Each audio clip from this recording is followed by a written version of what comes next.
just a press conference, Conor. It's just a press. It can't be that bad. It can't be as bad as the other ones. It's just a press conference. Just a press conference. It's just a press conference. Just a press conference. My God, that's bright. Hello and welcome to this Liverpool news roundup here on Anfield Agenda. My name is Conor and I'm here to take you through all of the latest Liverpool news after Arne done his pre-Manchester City press conference. The Reds do of course take on Manchester City on Sunday at Anfield in a huge game for both clubs. Liverpool need to start picking up more points, and Manchester City, if they lose, are we handing the title to Arsenal? Let me know in the comments below. If we beat Manchester City, is that basically the title confirmed for Arsenal? Because I'm not sure if it is or not, but it's looking very likely that Arsenal will win it if we do beat Manchester City on Sunday. Plenty of quotes to go through, so he's speaking about the arrival of Jeremy Jacquet, speaking about Curtis Jones' future, speaking on Milos Kerkez and Florian Wirtz, how they've settled into life at Liverpool, a little bit on the Newcastle game, a few injury updates and a few other bits and pieces, including actually a very interesting little sentence on Virgil van Dijk, which I will get onto later on in the video. Before we get into all that, hit the big thumbs up button, give us a like, that's always helpful. Hit the subscribe button if you're new, and let's jump into the news. Let's start off with Jeremy Jacquet then. Of course, Liverpool did announce that signing the other evening, that he will be joining in the summer. This is the first time Arne has spoken to the press since then, and he said, "It's very pleasing because he's a very big talent, and maybe even more than a talent, but we speak because of his age. We weren't the only ones interested in him, so a big compliment to those who are signing the players." Just giving Richard Hughes a little pat on the head there. Another example of the model we used at this club: young, talented at the start of their careers, and can improve and help us for short and definitely long term. We have signed a lot of those recently, and the mid to long term future is in a very good place. Now, I definitely agree with that last sentence, like the signs we have made recently and just in the summer, and yeah, all the young lads are coming into the academy as well, like definitely long term. I'm very optimistic. Like, as much as I do get downbeaten in these videos talking about the here and now, I am very optimistic for the future of Liverpool Football Club in terms of the players who are coming through and the current team. Like, they will get better with age because a lot of them are very young still. Think of likes of Florian Wirtz, Milos Kerkez, Hugo Ekitike and the likes. Like, this team hasn't hit peak yet, by no means at all, and so there is a lot to be positive about in that aspect of it. But yes, definitely some short-term worries, but yeah, definitely I would agree that the club looks to be in decent hands mid to long term in terms of the signings and players we have brought in. On that note then, Arne was speaking about Milos Kerkez and Florian Wirtz. On Milos Kerkez, he said, "Milos is another example of a very young player we signed, where the best of him is still to come, and he's still developed this season." And then speaking of Florian Wirtz, he said, "I think you saw first and foremost full credit to the player on the pitch and the gym putting in the work.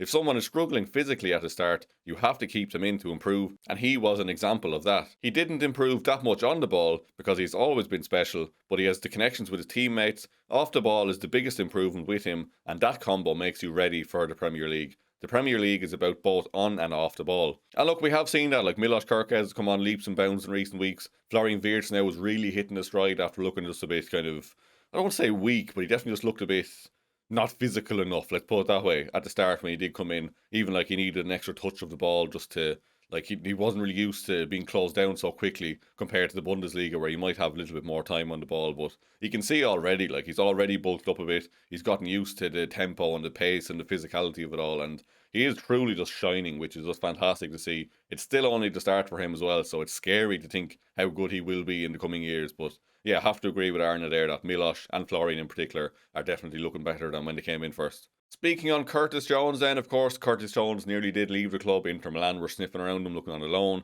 Spurs were pushing hard for him at the start of the window as well. But Arne had this to say on him: "I think what you've seen, he has played a lot of minutes and unlucky in the sense that midfield is the only line we haven't had injuries. But we kept because we have players, but we need players in these positions. And the moment you start to need midfielders in different positions, the line gets smaller and smaller. We kept him, his situation hasn't changed to us. He is one of 16 outfield players available we have, with 2 young players including Nyoni and Ngamoha, so it would be strange if we let anyone go." Similarly, of course, to Andy Robertson, like we're just not really in a place to be selling players at the minute or letting players leave on loan, so makes 100% sense that we kept him. I'm sure he's alright to stay as well. I'm sure he wasn't like really pushing for the move. I'm sure he was open to it, just in the sense that he wants to go maybe play a bit more regularly, bit more settled in a starting 11, and that's not out of the realms of possibility, but I'm sure he's not like being held against his will here or anything.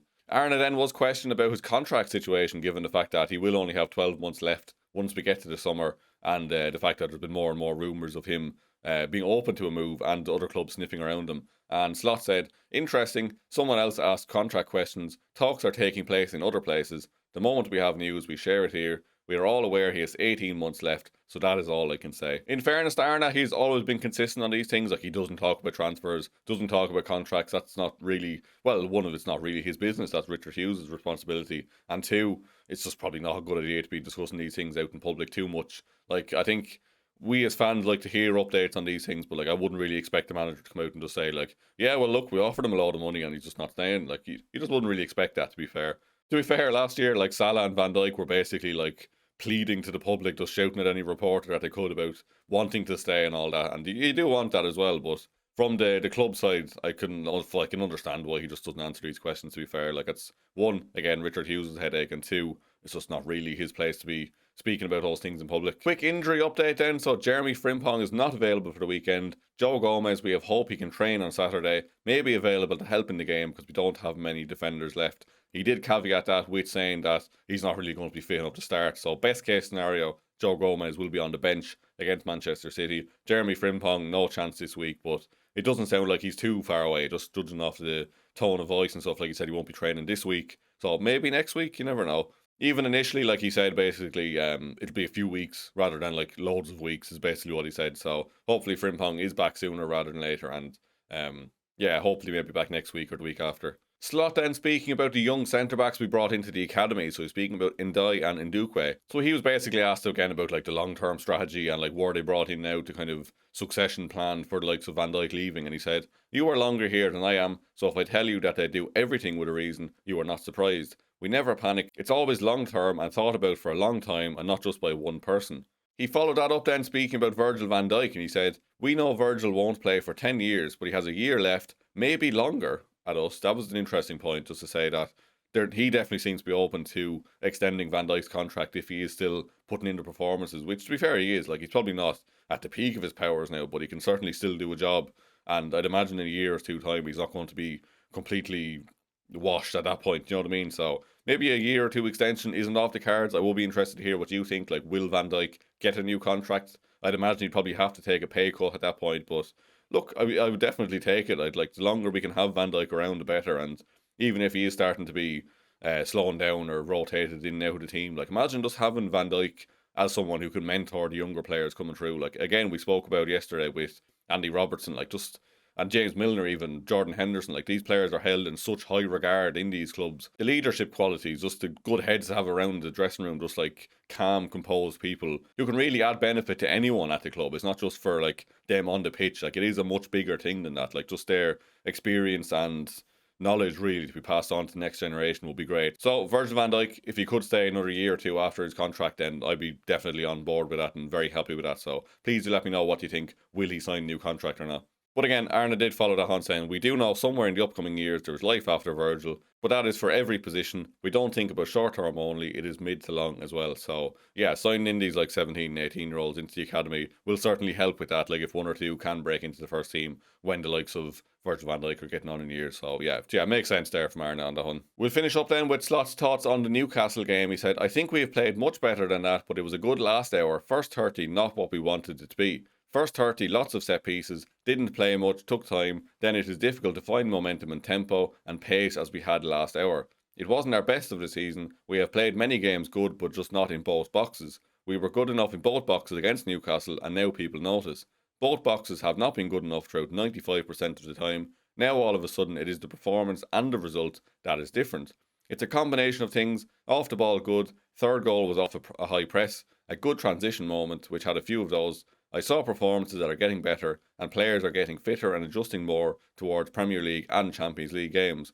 We have 3 games in 7 days, not the most simple either, not an easy FA Cup draw, so three strong teams in 7 days, that is another challenge. But like Arne said there, 3 games in 7 days, it is a huge week coming up for the Reds. So we have Manchester City on Sunday at 4:30. We then have Sunderland on Wednesday at 8:15. And then, of course, we do have Brighton in the FA Cup 4th round on the 14th of February at 8 p.m. I'm going to go out on a limb here and say we win all 3. I'm calling it now. We're going to beat City, we're going to beat Sunderland, and we're going to beat Brighton. I'm just going to be optimistic. We're going to win them all. We're winning the Champions League. We're coming back. We're going to win the Premier League as well. We're winning the World Cup. We're winning the Euros. We're winning the Olympics, everything. It's just all coming home, isn't it?